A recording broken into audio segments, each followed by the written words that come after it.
Hey everyone, welcome to another shorts in my channel. অনেক দিন পরে আজকে ভাবলাম সম্রাটের স্কুলে যাচ্ছি যখন, তাহলে একটা শর্ট ভিডিও করা যাক। সকালবেলা রেডি হয়ে সম্রাটকে নিয়ে স্কুলে বেরিয়ে পড়লাম। আর ওর সম্রাটের স্কুলে গেলেই আমার মনটা বেশ ভালো লাগে, কারণ ওখানে গিয়েই প্রথমেই আমার সকালে শুভর হাতের এই গরম গরম চাটা খাওয়া হয়।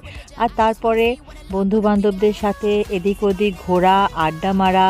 আর তারপরে একটু, যেহেতু এটা আমার বাপের বাড়ির পাড়া, মায়ের বাড়ির পাড়া, তো সেই কারণে একটু মায়ের বাড়িতে গিয়েও গল্প করা, আড্ডা মারা, সব কিছু করে বেশ ভালো লাগে এই সময়টা আমার স্পেন্ড করতে।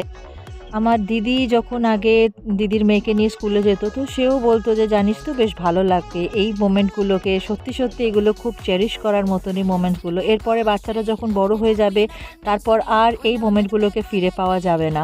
তো এইগুলোকে চেষ্টা করছি যতটা পারি যে ক্যাপচার করে রাখার জন্য। Thank you.